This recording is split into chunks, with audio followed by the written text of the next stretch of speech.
Nesta quinta-feira, a questão de ordem entrevista o candidato do PRONA, o Partido de Reedificação Nacional, Dr. Enéas Ferreira Carneiro. Mas antes de conversar com ele, vamos ver um pouco do seu currículo. Enéas Ferreira Carneiro tem 55 anos, nasceu no dia 5 de novembro de 1938 em Rio Branco, no Acre. É casado com Adriana Lorande Ferreira Carneiro, procuradora militar, e tem 3 filhos. Ainda pequeno, o Dr. Enéas mudou-se para Belém do Pará, sempre como primeiro aluno da classe, e se inscreveu em 1958 para o curso de sargentos no Rio de Janeiro. Foi o único candidato do Pará aprovado. Segundo o Dr. Enéas, graças ao Exército, pôde seguir seus estudos e assim entrou em primeiro lugar em 1960 na Faculdade Fluminense de Medicina. Em 62, prestou vestibular para Física e Matemática na Faculdade de Ciências e Letras da Universidade Estadual da Guanabara, onde também conseguiu se classificar em primeiro lugar. Em 69, fez pós-graduação em Cardiologia e de 73 a 75 fez mestrado em Eletrocardiografia. Abandonou o Exército como terceiro sargento. Morou 6 meses em 1978 em Londres, estagiando em Medicina de Cardiopatias Congênitas. Deu aulas de Física, Biologia, Química, Português e Matemática e tem um livro publicado, o Eletrocardiograma. Em 89, Enéas fundou o PRONA e foi candidato à presidência da República. O registro definitivo do partido foi conseguido em 1990. Ficou famoso no horário eleitoral gratuito, onde em 15 segundos, e falando muito rápido, acabou marcando os eleitores com a frase "Meu nome é Enéas". Teve 360 mil votos, que significaram 0,5% do eleitorado. Sua candidatura para a eleição deste ano foi homologada no dia 29 de maio.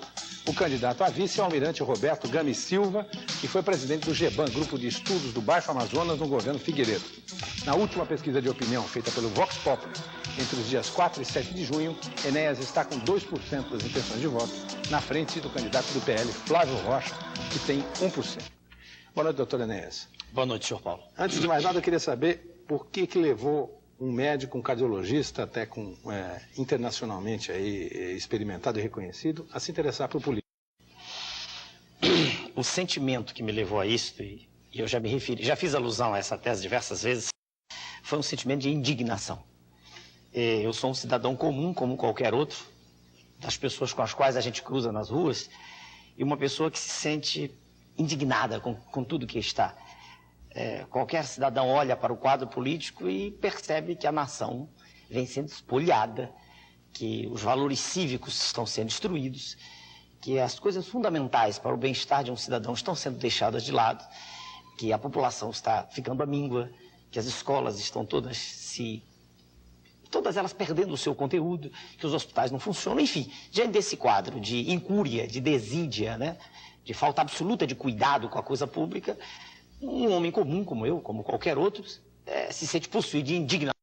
E quando essa pessoa tem atrás de si um lastro que lhe permite, né, chamar pessoas, fazer um chamado, eu quero crer que isso passa a ser uma obrigação. Foi o que ocorreu comigo e, como esse sentimento não é só meu, é de muita gente no país, eu pude, nesses 5 anos, criar em torno de mim um conjunto significativo, pude formar um grupo de escola, não no que concerne a atividade política, porque eu não tenho políticos no PRONA, a não ser Sua Excelência a deputada federal, dona Regina Gordilho, que chegou depois de o partido estar pronto. Mas tenho um grupo de indivíduos diplomados em medicina, engenharia, tenho, como o senhor acabou de citar, militares, o almirante Roberto Gami Silva, o brigadeiro Dutra, e diversas pessoas que compõem hoje um elenco, acerca do qual a gente falará, se o senhor permitir, durante o programa e do nosso projeto, se for o caso. Sim. Vamos ver a questão de ordem colocada pelo jornalista Mário Watanabe, da revista Exame. Questão de ordem para o candidato Enéas. Por que o senhor quer ser presidente da República?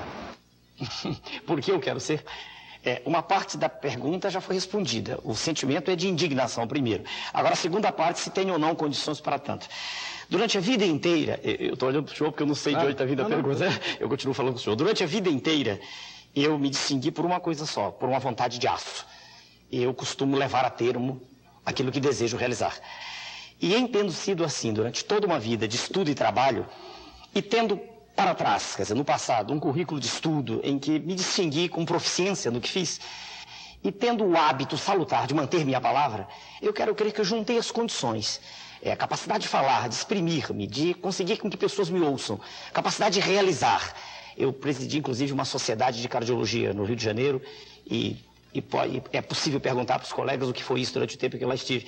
Quer dizer, eu acredito que diante de uma vontade de aço, de um conhecimento prévio que adquiri, que já tinha e que consubstanciei nesses 5 anos da realidade nacional, que é das grandes questões, da questão macroeconômica, da questão de saúde pública, da questão educacional, tendo essa visão de conjunto abrangente, eu quero crer que não há nada demais que eu me tenha candidatado a esse cargo. Bom, aliás, uma das vantagens da democracia é exatamente essa. Qualquer pessoa, cumpridas determinadas restrições de idade e de não ser bandido, etc., pode ser candidato a presidente da República. Posso, Só vou completar. Agora, no entanto, a gente sabe que é muito complicada a tarefa de presidir o país e que a estrutura política que o país estabelece não é o presidente da República que resolve tudo.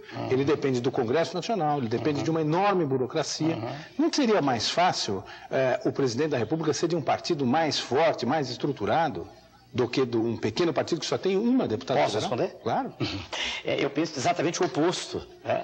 Vamos por etapas.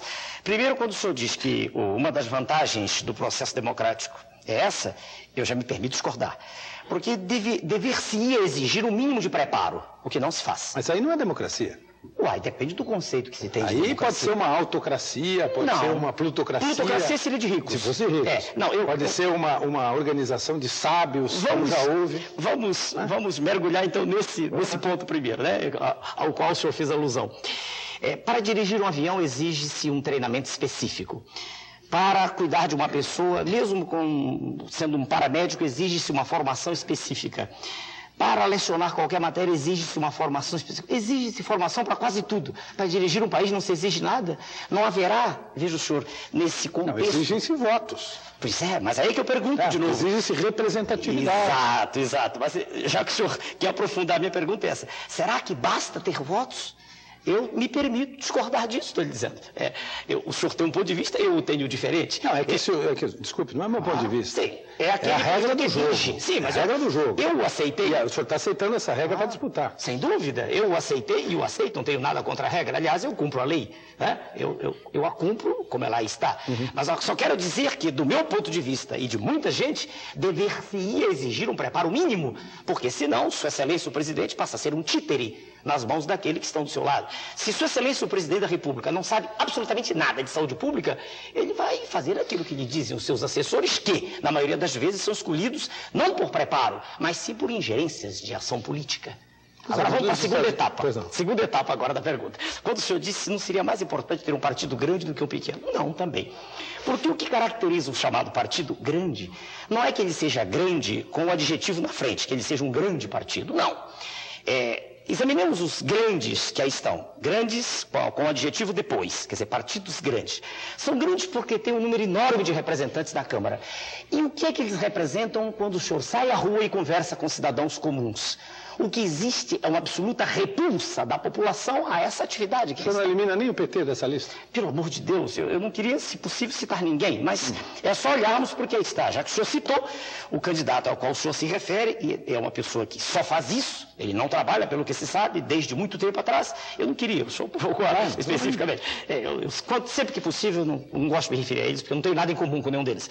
Mas esse senhor aí está, ele não trabalha, ele anda pelo Brasil há muito tempo, e se o senhor observar, o senhor não tem uma maioria expressiva. O senhor tem a maioria expressiva da população que não acredita em mais nada disso que aí está, que não acredita no modelo que aí está. Então, batendo ainda neste ponto, os chamados partidos grandes, eles são grandes porque tem um número enorme de deputados. Só por isso. Não porque junto à população eles tenham essa penetração. Isso não é verdade. O senhor, eu repito, se o senhor faz pesquisa, vamos para o número de filiados, é melhor cortar a minha frase. Somando todos os filiados de todos os partidos políticos, o senhor não chega a 10%? Sim. Isso mostra a absoluta nem a velha União Soviética, onde era quase obrigatório ser filiado ao partido, a maioria era filiada. Então, isso mostra a absoluta inexpressividade disso que aí está. Quer dizer, há que a gente reconhecer que a sociedade como um todo busca um novo caminho. Né? E, então, insistindo, se, veja o senhor, eu saio às ruas... E isso é fácil ser testificado por qualquer jornalista que queira, colegas do senhor. E em qualquer rua de qualquer cidade do Brasil, há sempre alguém Não posso estimar agora qual é o percentual. A última vez que nós fizemos, há 2 anos atrás, isso rodava em torno de 8% a 10%, quando o nosso grupo fez essa pesquisa.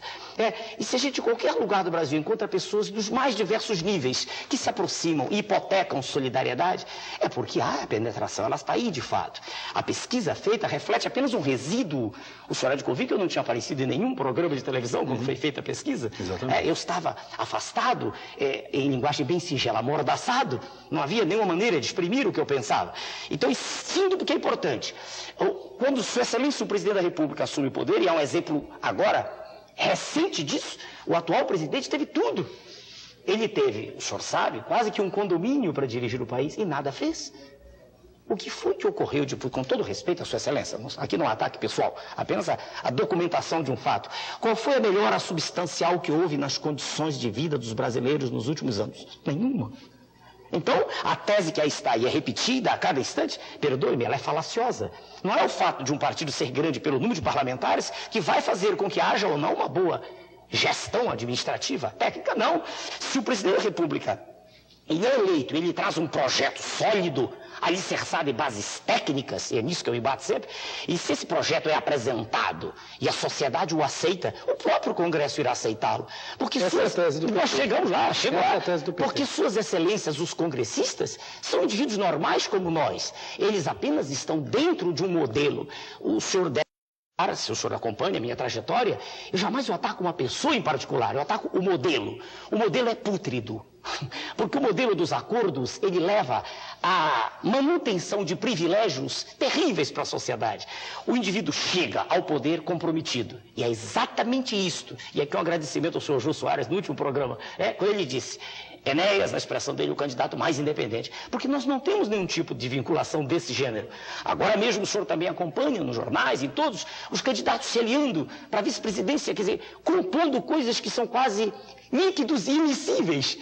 E a gente está observando isso, junções de toda natureza, numa corrida desenfreada para chegar ao poder. Ora, isso não leva a nada, isso sim não leva a nada. Muito bem, vamos ver a questão de ordem do jornalista Marco Damiani, do Correio Brasiliense, para o senhor.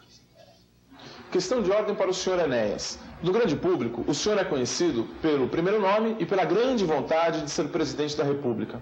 Para chegar lá, não seria o caso de começar do começo, como candidato a vereador, candidato a deputado? O nome do... Marco Damiani. A pergunta do senhor Marco tem sido repetida durante 5 anos também para mim. Quando em 89 eu me propus, me lancei nesse processo, veja, senhor, eu examinei essa questão. E olhei em torno e vi que não existe carreira política, como também se repete tanto.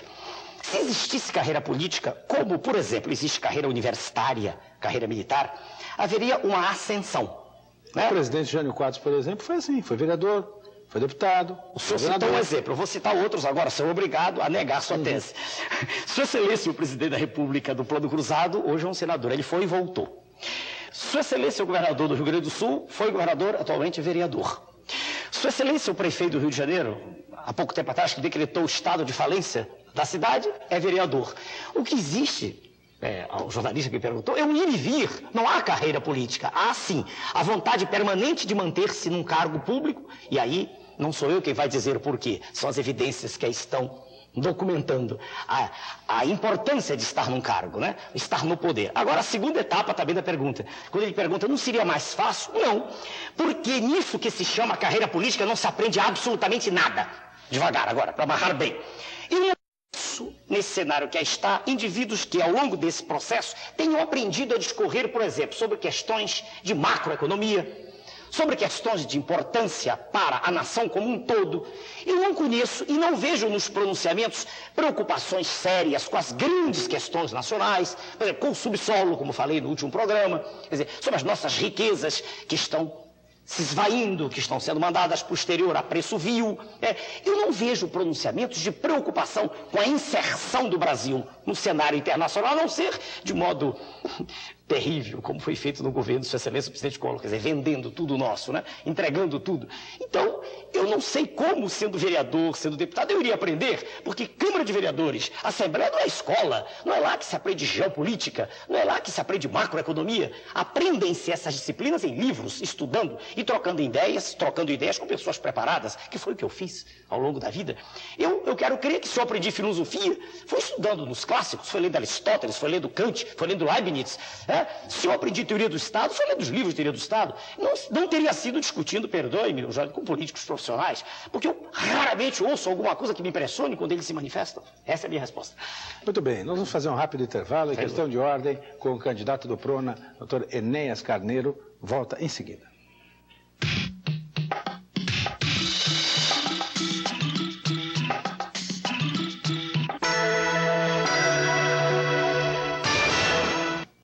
Bem, nós voltamos com questão de ordem, entrevistando o candidato à presidência da República do PRONA, o Dr. Enéas Carneiro. Vamos colocar imediatamente a questão de ordem apresentada pelo editor assistente da revista Isto É, o jornalista Gilberto Nascimento. Questão de ordem para o candidato Enéas. Eu queria saber se ele não concorda que o fato da apresentação dele no horário eleitoral gratuito não acabou gerando motivo de chacota em todo o país. O fato essa maneira dele se apresentar fazer com que a candidatura acabasse não sendo levada a sério nem pela imprensa, nem pela grande maioria do eleitorado. Eu queria saber se ele concorda com isso e, por um acaso, ele vai mudar a sua maneira de aparecer na televisão dessa vez. O nome dele? Gilberto. Para o jornalista, senhor Gilberto, a resposta também é clara. Em nenhum momento, em nenhum instante na campanha eleitoral, em nenhum dos pronunciamentos ditos fulminantes de 15 segundos, nenhuma vez sequer eu sorri. Nenhuma vez. Por quê? Eu estava falando de coisas sérias, não havia por que sorrir. Aliás, o sorriso é incompatível com a aliás, há muito pouco a sorrir quando se olha para o Brasil. Há que chorar de tristeza diante do quadro a que foi levada a nação brasileira por suas excelências, os mentecaptos que a dirigem há décadas. Ponto. Então, para amarrar bem a questão. Primeiro, em nenhuma vez, em nenhum momento, houve sequer um sorriso meu. Nenhuma vez. Segunda questão. Quando o senhor jornalista diz que o meu modo foi motivo de mofa para a imprensa, tudo bem. Durante 5 anos eu fui vítima de toda a tentativa, de toda tentativa possível de ridículo. De transformar-me, e ainda hoje vi um pequeno trecho na revista, em algo assim que produz apenas risadas. Se o Criador me deu o dom de fazer rir, muito obrigado ao Criador. Agradecido ao Criador do Universo. Realmente, quando eu quero, e posso testemunhá-lo com meus alunos, eu dou aula, tenhamos bastante clareza. Eu dou aula para 250 colegas médicos no Rio de Janeiro, sobre medicina, cardiologia, e dou aula para 250 colegas médicos em São Paulo. São 500 colegas por semestre, médicos. E não é numa universidade, é um curso particular, os colegas pagam. Se pagam é porque algo lhes é dado, senão não pagariam. Não há nenhuma estrutura por trás, de natureza política, em que eu me tenha apoiado. E, durante a aula, que a pergunta seja feita para qualquer um colega dos 20 mil ou mais de 20 quando eu parei, que já estudaram comigo, de quando em quando todo mundo ri. Porque Deus me deu o dom de saber fazer rir. Isso é outra questão. Quer dizer, quando a gente quer fazer rir, e se houver um momento em que a gente vai rir, eu sei fazer rir, como estive há pouco num programa em que o tom é um tom extremamente descontraído, o senhor João, e toda a plateia riu. E eu, para isso, não preciso fazer mímica, não preciso fazer chacota, não preciso ser um palhaço. Né? Eu tenho um dom natural. Quer dizer, se disser, então o senhor é engraçado, tudo bem, é um dom que Deus deu. Isto é outra coisa. Outra coisa é confundir-se com pilhéria a seriedade de tudo que eu dizia e que digo hoje. Isso é absoluta falta de respeito. E na maioria das vezes é falta de respeito de quem não tem condição cerebral de entender o que eu estou dizendo. Na maioria das vezes é condição intelectual péssima. Não estou nem falando de preparo, pode ter estudado, mas como a natureza dotou muito mal, não é capaz de entender uma mensagem quando ela é muito rápida. Eu agora estou falando devagar. Mas nos programas de 15... Não, o senhor é bastante lúcido, percebe-se na troca de ideias.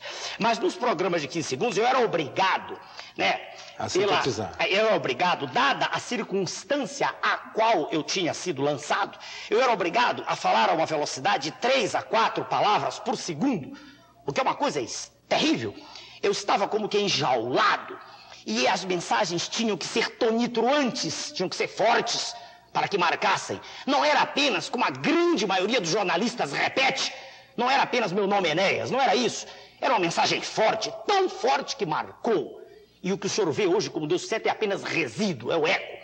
Tão forte que fez com que de mim se aproximassem indivíduos do mais alto gabarito intelectual em diversas áreas do saber. Então eu discordo radicalmente da tese do senhor jornalista, se aquele jeito não dava essa impressão. Quando uma pessoa inculta ouvia apenas meu nome Enéas, é natural. Essa pessoa gostava de mim, me abraça na rua, ela gosta. E é muito melhor transformar... Foi uma boa estratégia, digamos, de marcar o seu nome. O final do... Eu tinha que, nos 2 segundos finais, eu tinha que, de alguma forma, marcar para o telespectador e para o ouvinte, a gente falava em rádio também, dizer quem estava falando, se não os outros candidatos, com hipóxia cerebral crônica que os caracteriza, falam e não sobra nada no fim, eles não acabavam o programa e não sobrava nada, então eu tinha que deixar clara na mente do telespectador uma imagem forte, e melhor imagem do que meu nome não era possível, eu jamais pedi voto para ninguém, eu apenas me identificava. Mas você vai ter agora um minuto de programa. Mas sobram 2 segundos do mesmo jeito, meu nome continua sendo Enéas, não mudou nada. Bem, mas o que mais o senhor pretende dizer nesse minuto? Porque uma coisa... Um minuto é uma eternidade. São 13 segundos, um minuto dá mais tempo. Exato, não, nos 14 segundos, eu tirava todos os apêndices, eu tirava toda a gordura. O senhor preparava? Claro, e decorava-o.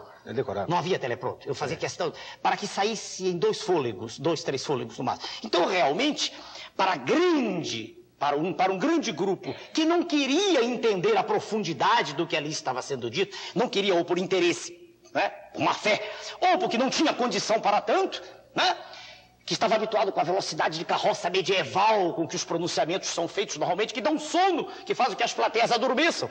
Então, para esses era uma pilhéria. Nunca foi pilhéria, em nenhum momento. Agora, quando um programa é um programa, digamos, como esse último do Sr. Joim, que é um programa naturalmente digamos assim, de humor vem à tona, e o senhor, aí a coisa é outra, muda a regra. Eu com o senhor não estou brincando, que o senhor também não está brincando.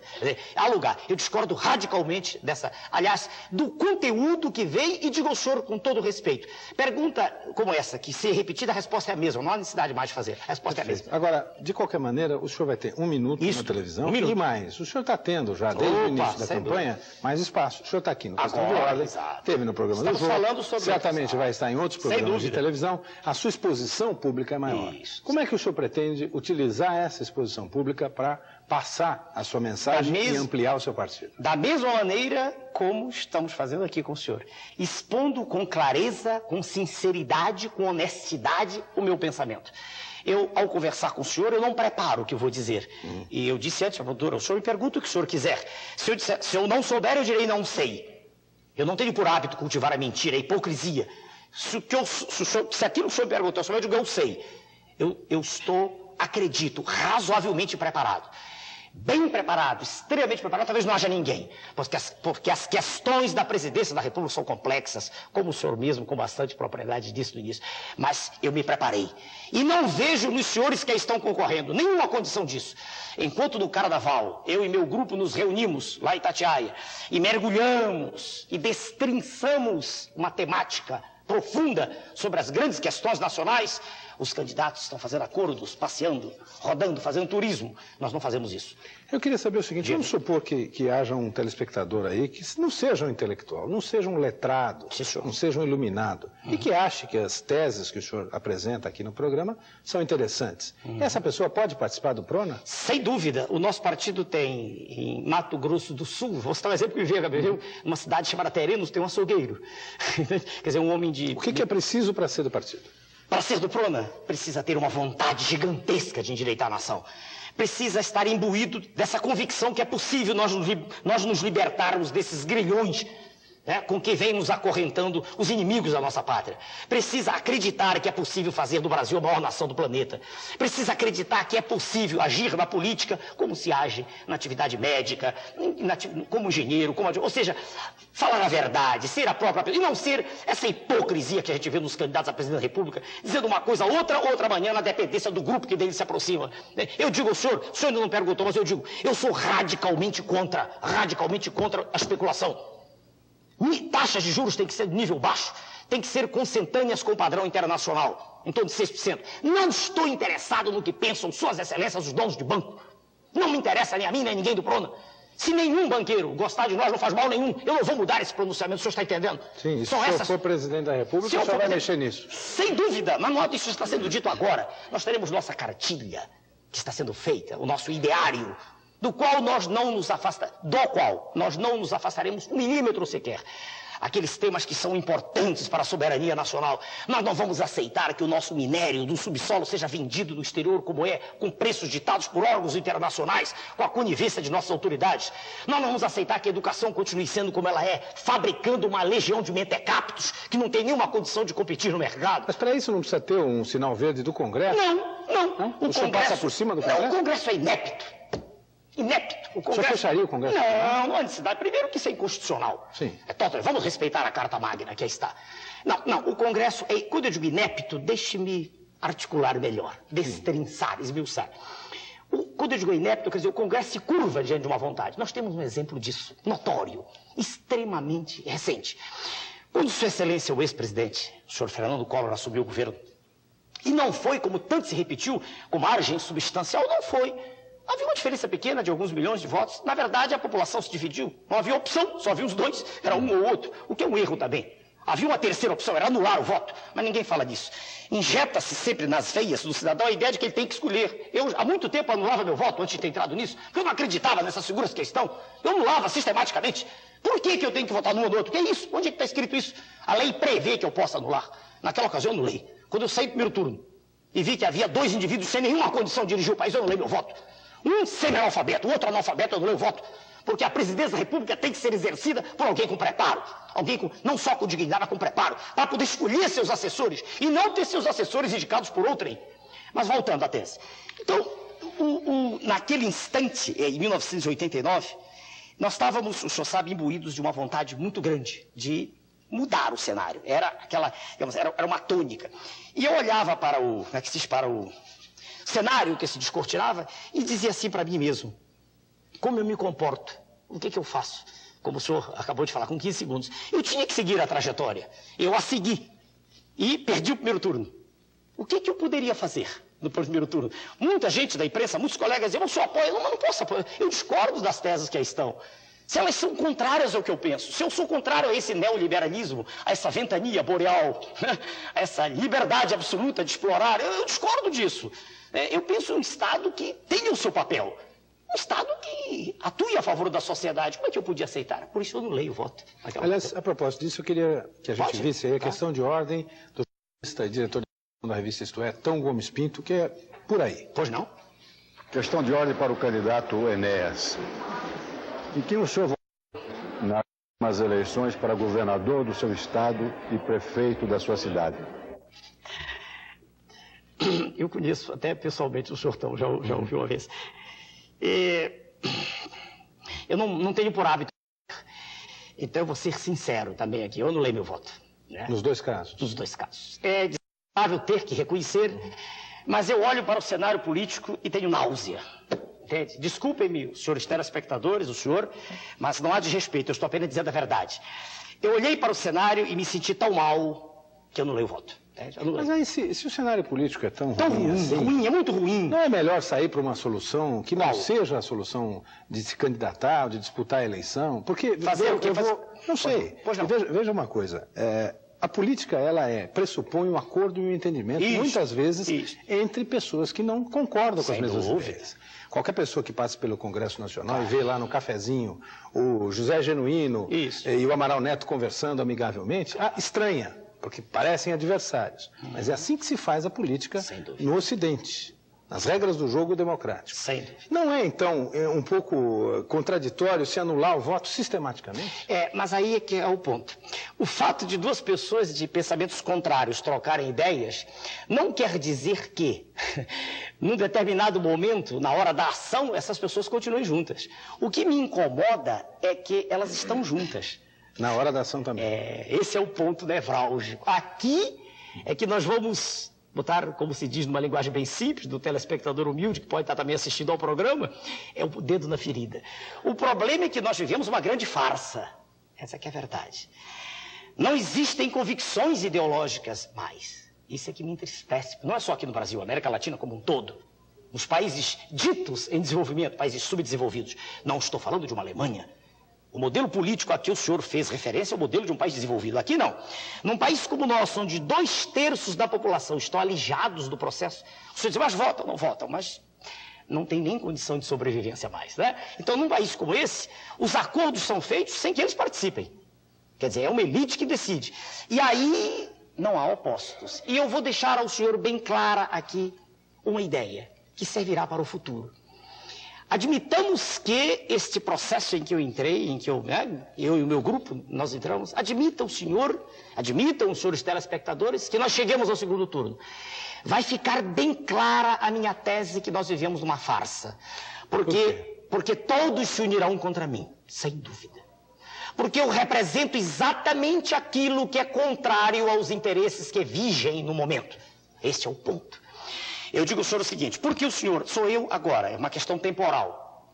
Se eu não estiver aqui, poderia ser outro. Quando eu escolhi para candidato à vice-presidência o almirante Roberto Gomes Silva, foi porque nele vi, ao ler um livro dele, são mesmo nossos, os minérios não energéticos, os minerais não energéticos, foi nele, eu nele vi a mesma indignação e o poder também de mudar a visão geopolítica do Brasil, e vi nele uma vontade extraordinária de lutar contra isso que está aí. Isso que está aí não é uma pessoa, não é o senhor que o senhor citou aí, não, é um modo de ser, é um comportamento, veja, gliscroide, pegajoso, eu traduzo, pegajoso, é um comportamento epilético, é um modo de ser, de estar sempre bem para estar no poder. Isso contaminou a classe. O senhor vai dizer, mas não há exceções? O senhor há de convir que muitos indivíduos saem do Congresso, dizem, eu não aguento isso. E outros há que se acomodam. Eu já ouvi muitos parlamentares dizerem assim, doutor Enéas, isso não leva a nada. Quer dizer, acham difícil mudar o status quo, mas eu creio que é possível. Na história do mundo houve momentos assim. E nós somos uma nação tão grande, tão rica, com um coeficiente de importação tão pequeno. Alguém dirá, atrás da tela, ou importamos muita coisa. Quinquilharia. O que é fundamental mesmo, do que é fundamental nós não precisamos. Quer dizer, nós somos tão poderosos, nós temos a maior reserva de água potável do planeta, que é uma coisa hoje estratégica. Depois de nós o Canadá, por isso que estava o grande interesse lá do NAFTA, né, em juntar Estados Unidos e México por causa da água potável deles. Quer dizer, nós temos tanta coisa, temos uma língua só, um povo... Então, por que essa submissão? Por que estarmos nos índices de bem-estar social tão lá embaixo na escala do Banco Mundial? Por quê? Então, eu repito para o senhor, o que nós vemos hoje é um quadro em que os cidadãos, seja de esquerda ou de direita, eles dão as mãos, porque querem permanecer. Eu não estou dizendo que eles são maus ou bons, é a regra do jogo. Eu acredito que, volta ao Congresso agora, diante de uma vontade de aço, diante de uma determinação, de uma convicção, esses mesmos senhores se curvam, porque eles não são em essência diferentes de nós, eles são seres humanos que também sofrem. Quando eles andam na rua, quando um deputado federal que anda num carro oficial, ele anda na rua, o senhor sabe que eu não quis ser, eu deixei bem claro isso, eu registrei documento, eu me vacinei contra o processo, eu não quis ser, porque quando ele anda num carro oficial das ruas, através do vidro, ele vê a miséria, ele vê a desgraça, ele não participa dela como elemento, mas ele a vê. Através do vidro, ele sabe, então ele sente, ele é humano como eu sou e como o senhor é. Eu não acredito que nenhum indivíduo do Congresso se sinta bem com isso. Muito bem, vamos fazer mais um rápido intervalo em questão de ordem com o candidato do PRONA, Enéas Carneiro, volta daqui a instantes.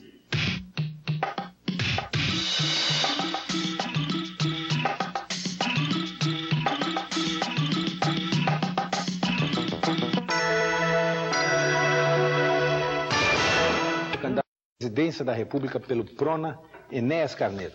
Doutor Enéas, o senhor falou aí em ideologia e deixou claro que o senhor tem uma preocupação nacionalista muito grande. Qual é a ideologia do senhor? O senhor é um socialista? Não, senhor. Se o diálogo estivesse ocorrendo há 30 anos atrás, a resposta seria sim. Há 30 anos atrás, ledor que eu era dos textos de Engels, né, que se encaixam na formação filosófica que tive, por minha própria conta. Eu não sou formado em filosofia, eu nunca disse isso. Eu, naquela época, era um entusiasta da tese socialista. Eu estou falando da palavra socialismo no sentido científico, né? Com a acepção legítima. Ou seja, o Estado detém os bens de produção, né? Sim. E é dono. Eu teria defendido essa tese. Porque o senhor é hoje? Eu sonhava com aquela União Soviética que emergia no pós-guerra. Mas a experiência, como diz Stuart Mill, a prova de um pudim é comê-lo. Quer dizer, a experiência mostrou que se o Estado toma conta de tudo, desaparece a competição, e uma vez satisfeitas as necessidades básicas, quer dizer, moradia, habitação, comida, a sociedade entra em letargia e não desenvolve. Isso já é notório. Então eu não sou socialista. Então não há opção. Ou eu aceito que o Estado tome conta ou que haja iniciativa privada. Vamos evitar os epítetos, eu prefiro. Porque os epítetos estão hoje extremamente contaminados. Se o senhor chamar uma pessoa que estude ciência por aí, vai ter dificuldade de dizer hoje que é esquerda exatamente o que é difícil hoje. Hoje é um amálgama. Então vamos dizer que o Prona defende a iniciativa privada, ponto. Deixa bem claro, né? Nós defendemos a livre concorrência. Mas não a livre concorrência internacional. O senhor acha que tem que proteger a indústria nacional, por exemplo? Eu disse isso porque eles também fazem lá fora. Vamos devagar. O neoliberalismo é só para o subdesenvolvido, porque eles defendem, o Japão se defende, os Estados Unidos se defendem, a Inglaterra se defende, a Alemanha, todos se defendem, naquilo que é estratégico para eles. Então nós temos que nos defender. A abertura completa e incondicional é suicídio. Quando nós vendemos o nosso manganês, nós estamos entregamos todo, nós estamos abrindo mão de uma reserva estratégica, porque ele é fundamental para fazer aço. E a privatização? O senhor é a favor? É a mesma coisa. Se vamos privatizar o petróleo, eu respondo ao senhor, mas petróleo o que é? É energia. E há estudos seríssimos mostrando que quem detém energia detém progresso. Você não acha que nós precisamos do capital estrangeiro para Sem dúvida, desde que o capital estrangeiro aqui chegue para a produção, não para a especulação. Se nós entregamos aquilo que é estratégico, veja o senhor, petróleo, energia, subsolo e telecomunicações, nós estamos dando um passo para perder o que resta de soberania nacional. Então, devagar de novo, quando o senhor se refere à privatização, sim, setores não estratégicos. O Estado não tem que ser dono da padaria, de jeito nenhum. Telecomunicações? Sem energia e telecomunicações são estratégicos. Estratégicos. Para nós não há o que discutir. É claro que há pontos de vista contrários que nós respeitamos. Mas siderurgia. Siderurgia, se o senhor não temos mais o que fazer que já houve. Sim, já foi privatizado. O senhor está perguntando uma coisa que já ocorreu. Então, nada a ser feito. Mas o senhor seria contra? Teríamos sido radicalmente contrários. Não é essa a posição do PDT de Leonel Brizola? O senhor citou de novo um nome. Sua Excelência, o governador do Rio de Janeiro, eu não gosto de fazer isso, me desagrada, porque ele não está aqui, né? Vai haver um momento dos debates. Que ele já veio ao programa, é por isso que eu estou falando, ele falou exatamente Mas isso. Sua Excelência se contradiz. Sua Excelência, na campanha presidencial de 89, e eu assisti a toda ela, porque eu era o integrante, ele agia de modo drástico contra o candidato, o senhor Fernando Collor. Chamava-o, inclusive, de filhote ditadura. E logo depois, quando o candidato a governador fez as pazes, ficou tudo bem. Eu não consigo entender isso. Ou ele aceitava ou não aceitava as teses. O senhor dirá, não, mas como estadista tem... Não, tem que, como estadista, cumprimentar, mas não elogiar. Admitamos que o senhor, em vez de ser um jornalista, o senhor aqui é presidente. Como ocorrerá, quero eu crer, nos debates? Se eles vierem aos debates, que eu irei, sem dúvida. Então eu estarei como um homem educado, civilizado, mas defendendo minhas teses, as mesmas. Então, se Sua Excelência, o governador, defende teses parecidas com as nossas, ótimo, não tem nada contra. Mas é preciso que haja coerência. Esse eu quero dizer. As nossas não são só essas, são outras. Por exemplo, nós não aceitamos o CIEP de Sua Excelência, o senhor Brizola. Aquilo não resolve nada. Aquilo é um gigante, porque é um gigante de concreto armado. Nós não temos como fazer no Brasil inteiro aquilo. E também não é a estrutura de concreto que caracteriza o modelo educacional.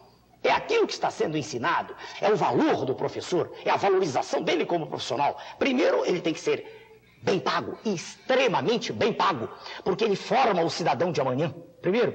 Segundo, para ser respeitado, quer dizer, bem, ele tem que estar preparado. Hoje ele não está, ele tem que ser reciclado. Eu disse isso há poucos dias no programa. Não se entregam verbas vultosas para deputados para irem ao exterior, para visitar um lugar ou outro. Por que nós não podemos investir? É o que nós faremos no professor de primeiro grau. Primeiro grau que nós vamos mudar também, vamos quebrar, voltar a primário e ginásio. Porque isso é uma amálgama horrível, mal feito. Eu sou educador há mais de 30 anos, perdoe-me, senhor, eu falo porque sei do que estou falando. Sua Excelência fala e não sabe do que está falando. O senhor acha que tem que ter primário e ginásio? Não, eu não acho, não. Isso é uma convicção, de novo. Do jeito que eu verbo achar não faz parte do meu ideário. Eu sei as coisas ou não sei. Se o senhor perguntar alguma coisa que eu não souber, eu vou dizer não sei, não percamos tempo. Mas isso eu sei. Eu sei, eu acabei de dizer que ensino para médicos. O que o senhor acha, porque deve ter gente que está tão convicta.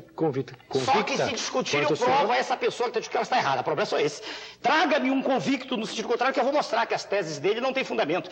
A criança e o pré-adolescente, esses dois seres têm problemáticas distintas. Por que juntá-los? Primeiro, por quê e para quê? Qual foi o fundamento desse chamado primeiro grau? Em que ele se baseou? Qual é a corrente psicológica que dá cobertura a isso que foi feito? Isso foi um crime. Isso foi tirar da nossa criança aquela chance extraordinária que ela tinha, que essa criança possuía, quando acabava o seu primário, de fazer um exame de admissão. Não é do seu tempo, o senhor é um homem jovem, mas... Não, eu fiz. Ainda chegou a pegar... Então, eu sou incapaz. Eu fiz primário. O senhor é um homem aparentemente bem jovem. Aparentemente. Tudo bem, mas é a impressão que o senhor dá. Então, a criança se lembra, então o senhor é uma testemunha ocular do que eu estou dizendo. Ao acabar o primário, nós nos sentimos muito bem, a gente fazia uma prova que tinha um valor tremendo, a gente ia para o ginásio. E o profissionalizante, num país como o nosso, não pode começar no segundo grau, tem que começar logo no ginásio. Porque hoje a gente termina no primeiro grau, bom, você fala na evasão enorme, aí a conversa demora muito de educação. Perdoe-me, está tudo errado, tudo. Isso precisa ser reformulado. E, de novo, para ser reformulado é preciso um projeto nacional. Agora, se o senhor me permite, eu ainda agora tropecei. Falando depressa, eu esqueci um ponto quando eu estava falando do Congresso. É importante falar nisso. Sim. Quando Sua Excelência, o presidente Collor, assumiu, e eu estava dizendo isso e mudei, né? Eu fui por uma derivação. Ele não assumiu com a maioria tão gigantesca? Não foi de relação ao outro. Mas ele dizia a cada instante, meu alicerce são meus votos. E o Congresso se curvou, vê se o senhor se recorda, diante de coisas inconstitucionais. O senhor se recorda, os telespectadores se recordam, o confisco. Aquilo fere a Constituição. Ele entrou numa relação jurídica que é entre uma pessoa física e o banco. O Estado não tem nada a ver com isso. E ele sequestrou aqueles bens. Ele tomou uma série de medidas, e o Congresso se curvou. A pergunta, então, que eu faço é essa: por que o Congresso não se curvará diante de medidas extremamente profícuas? Por exemplo, esse projeto nacional de educação. Eu dou outro exemplo. Quando Sua Excelência, o ministro, não lembro o nome dele, que criou o SIACS. O senhor lembra? Não me recordo, era ministro da Saúde que cuidou da criança também, na época do senhor presidente Fernando Collor. O senhor Alceni, que inclusive é colega médico, né? Quando Sua Excelência, o ex-ministro, criou aquele projeto, todos os governadores lá foram pedir ajuda, que queriam também fazer. Ou seja, o Brasil está precisando de um projeto nacional, está na hora disso, de um mega projeto, de um projeto que seja apresentado à nação como algo viável, como algo que possa ser feito em tempo recorde, com a participação ativa de toda a população, um chamado a toda a população, isso sim. Não sei se eu estou conseguindo ser claro para o senhor. Quer dizer, não é brigar com, é trazer para junto de, é conclamar todos.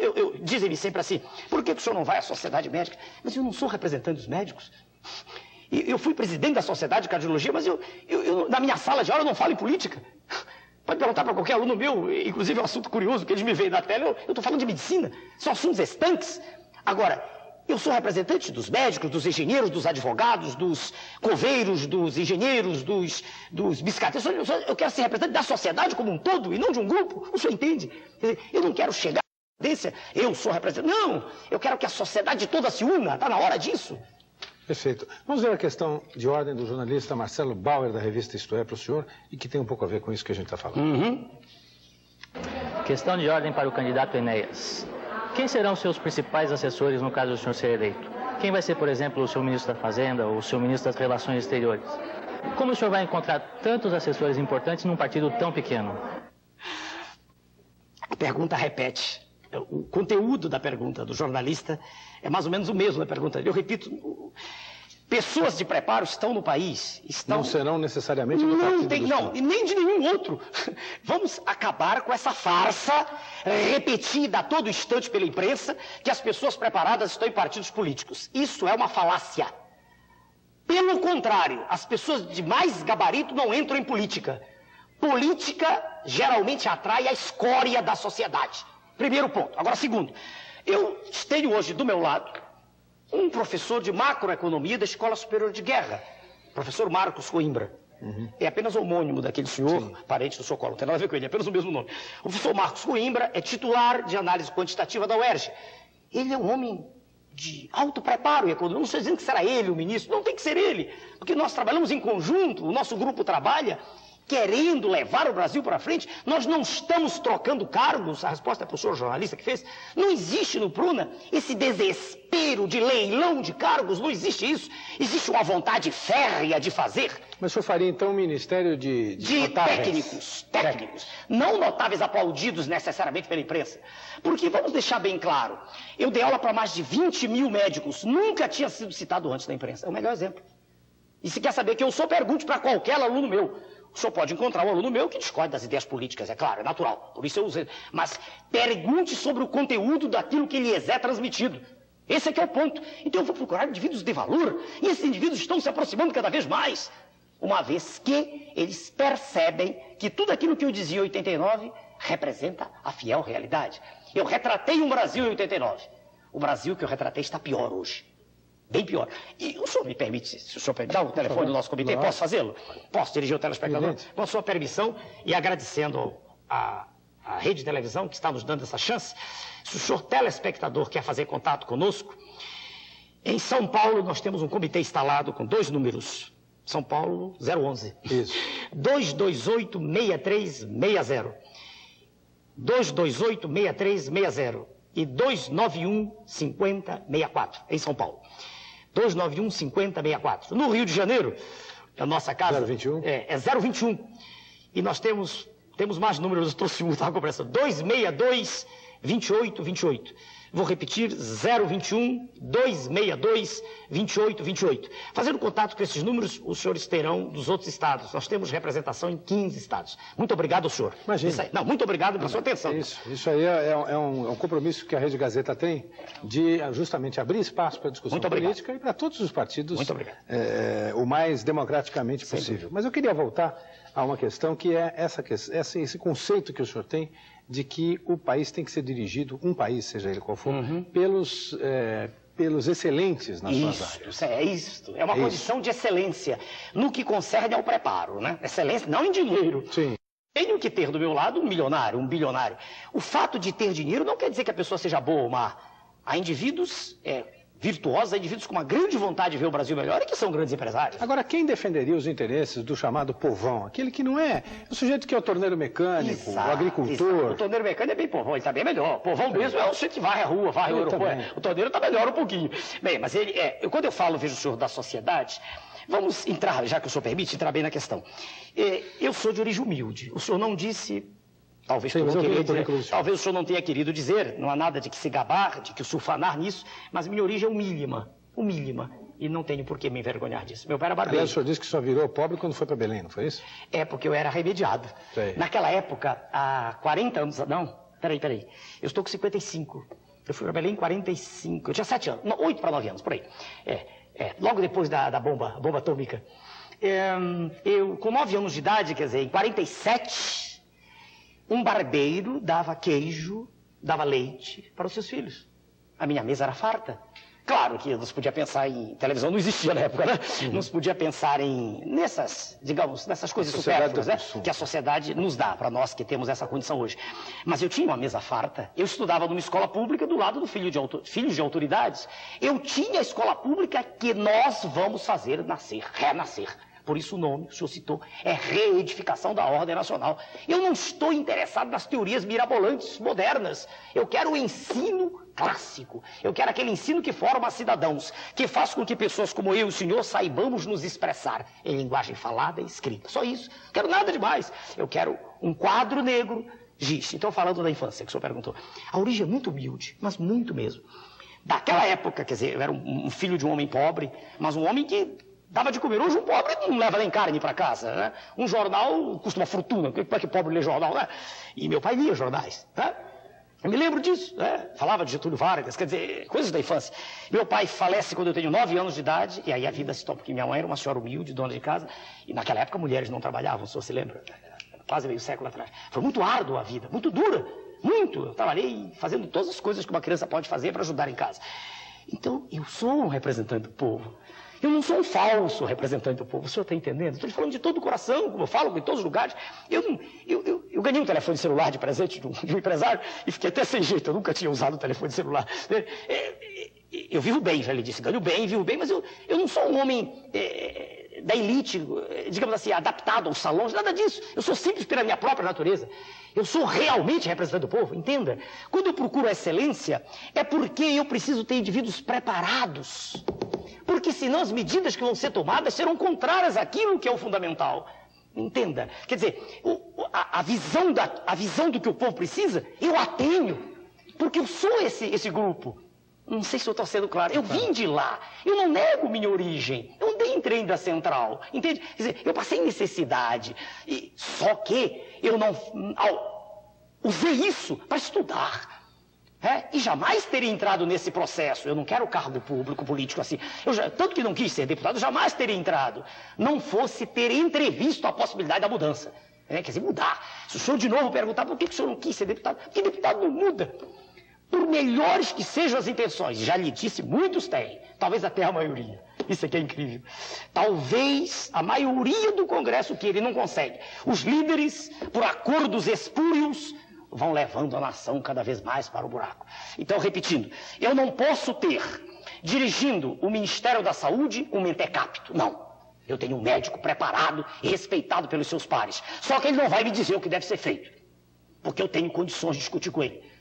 O meu ministro da Economia será um indivíduo respeitado pelos seus pares, com preparo em concurso e afinado com as nossas ideias. E assim o ministro da Educação e por aí vai.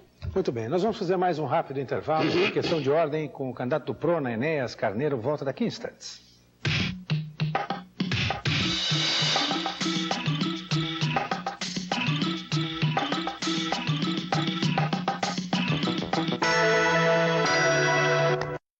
De novo, do contexto semântico em que a palavra se encaixa. É porque para nós autoritário dá até arrepio, certo? Com esses 20 anos de ditadura. Mas depois dos 20 piorou. Quer dizer, durante os 20... O senhor não acha que era melhor naquela época? Não, os índices de bem-estar social pioraram. Do ponto de vista de liberdade de expressão, sem dúvida que melhorou muito. Então, o senhor com esse discurso talvez estivesse na cadeia na época. Não sei. Falando em elites espúrias, falando em político safado. Eu não usei essa palavra, o senhor está dizendo.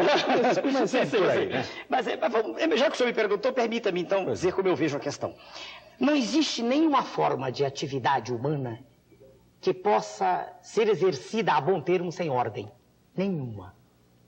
Até aqui nós estamos num programa, eu e o senhor, os câmeras estão ligados, há silêncio, e o tempo está sendo cronometrado por alguém, o senhor tem contato com alguém, enfim, as coisas funcionam com ordem, e há uma pessoa dirigindo o programa. Isto é autoridade, isto é ordem, é nisto que eu acredito. Tudo o mais é conversa fiada. Pois não, mas vamos pegar o exemplo que o senhor citou aí. Nesse programa, se o senhor fosse obrigado a responder apenas o que eu quero, o programa não seria democrático e não haveria liberdade. Peraí, de novo, eu só respondi ao que o senhor perguntou. Mas do jeito que o senhor quis. Sim, mas ninguém definiu para o senhor a princípio, diz, olha, o senhor não pode falar disso, não pode falar daquilo. Exatamente, mas... Então, a confusão que se faz no Brasil hoje, eu não tenho dúvida de que ordem é importante. Isso. É que muitas vezes se confunde ordem com autoritarismo. Não, vamos dizer com arbítrio. Com arbítrio. Arbítrio, isso é outra coisa. Isso. Então, o que há hoje no Brasil é uma absoluta desordem. Absoluta, completa. Administrativa, financeira. Se eu perguntar para o senhor, agora, quanto foi a arrecadação do IPMF, não o senhor não, que não é obrigado a saber, nem com ponto eletrônico, seu consultor, a maioria não vai saber lhe dizer, porque essa informação é escamoteada. Para tê-la, eu e o meu grupo, nós tivemos que ir à fonte... Quanto foi, aliás? É bom a gente saber. Em ordem mensal, Ela vem subindo, chegou a 350 milhões de dólares. Agora, a última que nós temos nós estamos em junho, é de abril. 350 milhões de dólares, quer dizer, corresponde, a alíquota é 0,25%, do valor do cheque. Se o senhor multiplicar isso por 16, porque a ideia do professor Marcos Sintra, a ideia dele, não é do candidato a presidente, a ideia é do professor Marcos Sintra, que é uma ideia belíssima do imposto único, também que precisa ser discutida com cuidado, não é a panaceia assim para ser implantada de fato diretamente. Há todo 16 um processo. Daria aqueles 8%? É 4%. 16 vezes 0,25 dá 4, Se o senhor multiplicar pelo exercício todo, pelos 2 anos, vai dar alguma coisa em torno de 64 bilhões de dólares. Quer dizer, isso não cobre o orçamento.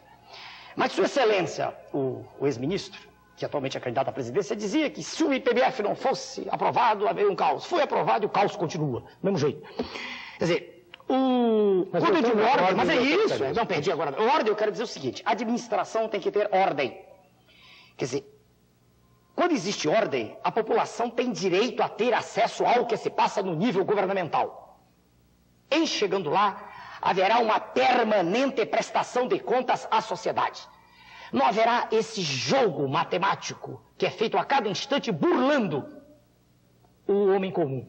O homem comum não sabe quanto ele paga de impostos. Ele não sabe que 1 quilo de feijão, mais da metade do preço que ele está pagando é de impostos. Ele não sabe disso.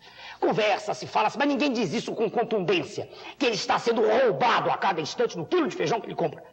Essas coisas têm que ser claras. Em chegando lá serão todas claras. O senhor vai dizer, mas o senhor estará contrariando interesses poderosíssimos. Mas se há uma qualidade que eu tenho e meu grupo tem é coragem. Coragem. Voltando. Ordem. Ordem é isto. Ordem é clareza, ordem é definição de propósitos, e ela não pode existir sem autoridade constituída. Veja os exemplos. Vamos pegar na Suécia. Eu tenho uma amiga minha, é professora de fisiologia na Universidade Lund, na Suécia. Certa feita, o filho dela estava recém-chegada, o filho não foi à escola. Ela tinha chegado de uma viagem, cansada, não levou. Aí veio um aviso da escola, que ela não podia fazer isso com o filho, para ir à escola. Quer dizer, ir à escola é um direito, mas não é só um direito, é um dever. No dia seguinte, além da cansada, a criança não foi. Veio um policial intimá-la. E ela foi ao distrito, lá é social-democrata, e ela foi ao distrito. Ela foi autuada porque ela não estava levando o filho à escola. Agora, recentemente, nos Estados Unidos, são países ditos democratas, né? O senhor viu o que aconteceu? Quando a ordem não foi cumprida, tem que haver ordem. Sem ordem não há progresso, não há respeito, não há cidadania. Ordem não quer dizer ser atrabiliário, quer dizer fazer cumprir aquilo que está na lei. Eu quero apenas que a lei seja cumprida, mais nada. Lei. Não adianta eu ter uma carta magna escrita com a Constituição e fazer tudo ao contrário. Não adianta haver um sinal de trânsito e haver desobediência completa a ele. Não, eu quero lei, eu quero ordem. Então, aqui está bem clara a posição. Veja o senhor. Quer dizer, em chegando, as atribuições do presidente da República são essas, sim, vão ser cumpridas. As atribuições, não há sentido em eu dizer uma coisa e o ministro dizer outra, essa confusão mefistofélica, diabólica que a gente vê na imprensa, em que ninguém sabe quem manda em quem é responsável por quê. Porque a responsabilidade se diluiu, porque nós vivemos, perdoe-me o senhor, num caos institucional generalizado. Não sou eu quem ataca as instituições. São os políticos que fizeram com que passasse a haver o descrédito das instituições. E eu quero exatamente o contrário. Eu quero fazer com que as instituições voltem a ser respeitadas.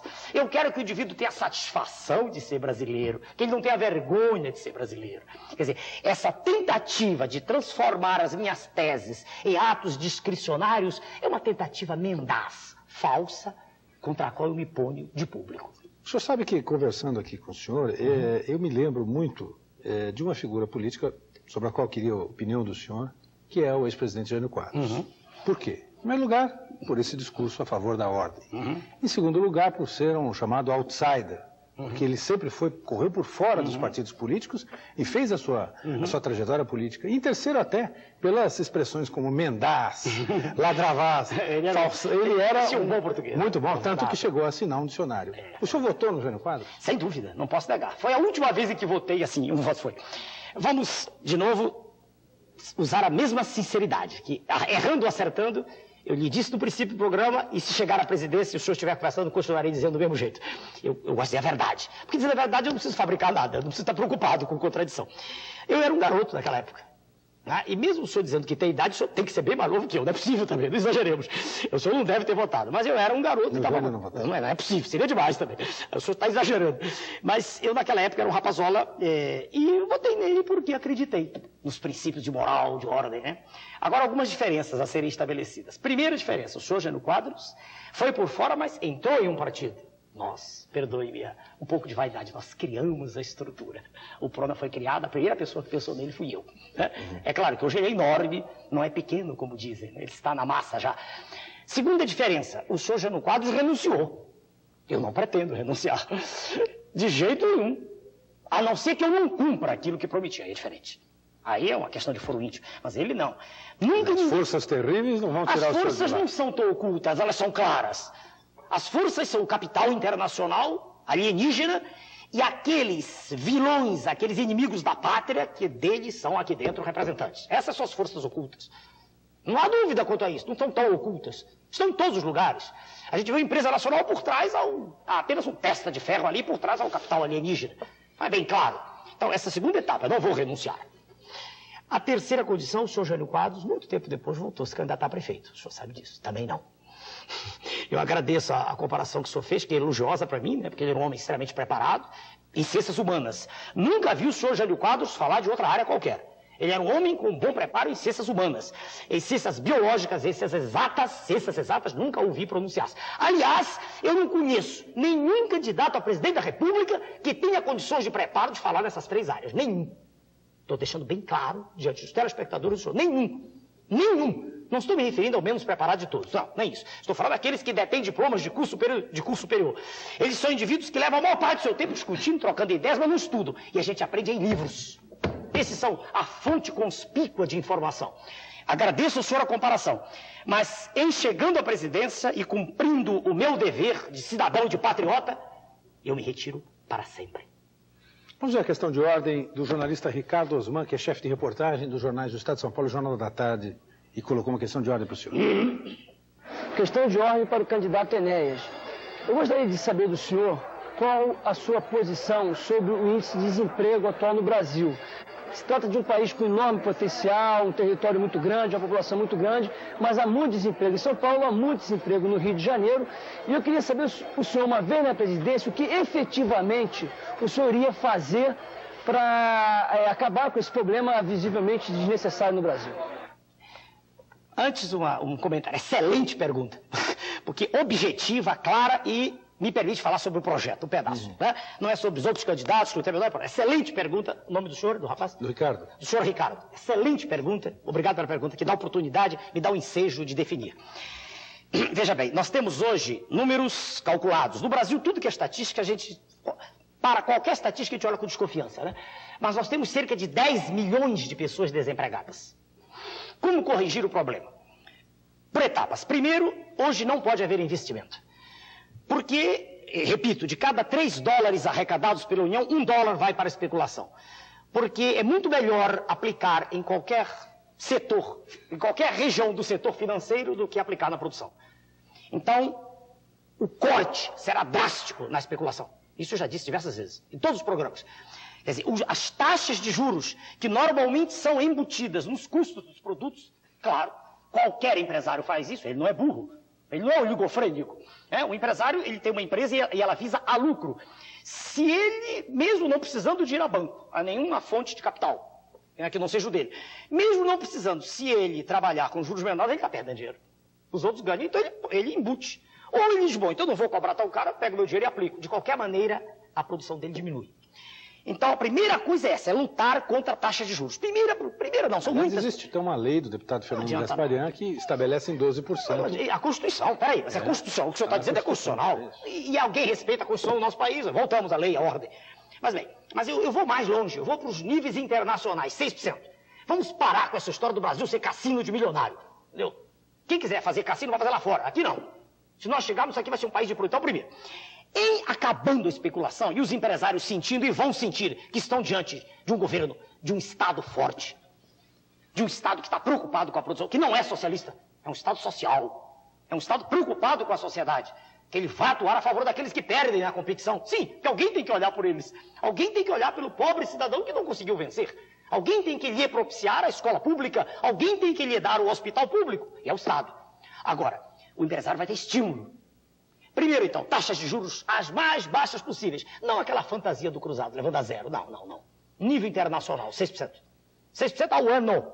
E não 20, 30, como se faz hoje, nessa orgia que aí está. Muito bem. Segunda medida, a pergunta excelente do jornalista. Segunda medida. Nós vamos investir maciçamente na educação do povo. Porque investindo na educação, nós formamos mão de obra mais qualificada. Que nós temos esse problema hoje. Nós temos hoje uma massa enorme de pessoas que tristemente não sabem fazer nada. Terão que ser aproveitadas pelo Estado em algo parecido com aquilo que Roosevelt fez, o New Deal. Quer dizer, pequenas obras, para tirar esse desemprego.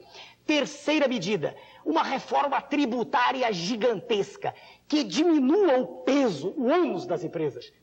Eu citei ainda agora, nós temos, todo mundo sabe, mais de 50 tributos, e não há empresário, por melhor que ele seja, que aguente isso. Então, ele tem, hoje, qualquer empresário, qualquer pessoa sabe, bem informada, que o que mais pesa para o empresário não é a folha de pagamento, não é o que ganha o pobre trabalhador, é o imposto. Então, vamos reduzir. Como? É a ideia do imposto único, só que ele não é aplicado de uma vez. Passaremos numa etapa para 4 impostos, 2 federais, 1 estadual, 1 municipal, depois chegaremos a ele. Quer dizer, que é do qual já existe uma amostra pequena no IPMF, já está.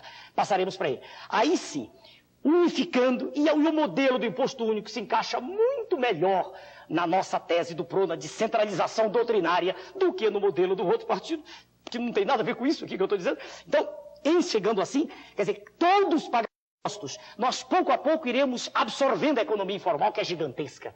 Talvez em torno de 40% do produto interno bruto, para um produto interno bruto de 450 bilhões de dólares, talvez 180 bilhões estejam por aí. Funciona até como amortecedores, por isso que não existe hiperinflação, não chegou em nenhum momento, porque há toda uma capa de amortização, a economia informal. Mas essa economia informal vai sendo absorvida pouco a pouco, porque ninguém gosta de estar na rua sem garantia previdenciária. Então, a carga tributária, veja só, vai diminuir para a empresa, para quem paga, mas ela vai aumentar, porque a base de arrecadação vai aumentar. E vai aumentar com satisfação. Haverá auditoria plena, não é essa farsa que aí está, de CPI de Congresso, que só é instalada quando o elemento da máfia lá de dentro denuncia. Por que ninguém denunciou antes? Haverá um sistema de auditoria permanentemente instalado, fiscalizando-nos, fiscalizando o próprio governo, porque se nenhum de nós está com interesse de nenhuma vantagem espúria, a não ser endireitar o Brasil, por que não criar a auditoria plena desde o início, desde a implantação? Então haverá investimento, respondendo a ele. Com investimento existe produção, com produção existe emprego, com emprego existe salário, havendo salário, há consumo, havendo consumo aquece a economia. Aí o empresário poderá dizer, bom, mas aí os preços caem, é verdade também, o markup, quer dizer, aquilo que ele ganha em cada unidade diminuirá, mas ele venderá mais. E o país se levantará, sem dúvida. Muito bem. Nosso tempo está terminando. Eu queria colocar uma última questão de ordem do colunista econômico do Jornal da Tarde, Celso Ming, que tem uma questão para o senhor. Questão de ordem para o candidato Enéas. O Plano Real é bom ou ruim para o país? O Plano Real é uma farsa. O tempo agora ficou aqui ser desenvolvido. Mas não são só 15 segundos. Eu sei, mas com 15 segundos aí eu teria que me preparar. Eu nunca disse que era um gênio. Os 15 segundos eram decorados, né? Preparados previamente. Por que é uma farsa? Vamos tentar ser bem sintéticos, vamos tentar usar a capacidade de síntese. O plano que aí está não é econômico, com todo respeito ao jornalista que é um economista conhecido. O plano que aí está é político. Ele visa a eleição, não conseguirá, evidente, mas visa a eleição de Sua Excelência, o ex-ministro. Por que ele vai falhar? Admitindo que tudo desse certo, tudo, ou seja, que não existisse inflação em real, e ela vai haver, já se prevê 3 a 5, 5 a 7, né? Se tudo desse certo como eles preveem, já existe um hiato gigantesco entre preços e salários, porque ficou tudo solto no que concerne a preços. O senhor se recorda, os preços ficaram soltos na primeira etapa, foi todo mundo avisado, olha, vai aumentando, depois veio a RV, vai aumentando, tudo foi aumentando, aumentos absurdos, de 100%, de mais de 100% em remédios, e então, mesmo que desse certo, que Sua Excelência fosse eleito, que isso é o que a gente chama de dar certo, haveria um hiato enorme, o poder aquisitivo está o menor possível do povo, e é natural que logo depois não haja receita, também com a desvalorização artificial que eles vão fazer, vão fazer câmbio fixo, vão manter o dólar, né? E esse dólar vai ficando artificialmente baixo, né? Para dizer que o dólar é igual ao real, é o que está sendo dito aí, né? Então o que é que vai ocorrer? Vão queimar reservas. Vamos pintar o cenário, se, na última hipótese, isso dá certo, quer dizer, isso dá certo, falando politicamente, Sua Excelência ser eleito, ele diria, não há recursos, nós temos que agora ter recursos, obter, vamos privatizar, vamos vender tudo que o Brasil tem.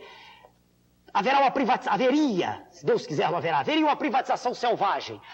Privatizar-se-ia até o ar atmosférico que nós respiramos. Esse é o panorama negro que se descortinaria se Sua Excelência fosse presidente. Agora, não vai dar certo, nem politicamente, e economicamente isso é um fiasco. É um fiasco. Porque que plano econômico é esse que não visa a uma distribuição de renda? Que plano econômico é esse que põe lá embaixo o poder de compra e permite que oligopólios, monopólios continuem do mesmo jeito, fazendo o que querem? Isso é uma farsa. Doutor Enéas, infelizmente o nosso tempo acabou. O senhor falou mais aqui do que durante toda a campanha política a que o senhor teve direito no horário gratuito e talvez tenha falado mais do que dos minutos que o senhor vai ocupar no horário político. Eu agradeço a presença do senhor, desejo boa sorte ao senhor nessa campanha política e questão de ordem volta na próxima quinta-feira, sempre logo depois de Clodovis abre o jogo. Uma boa noite, até lá.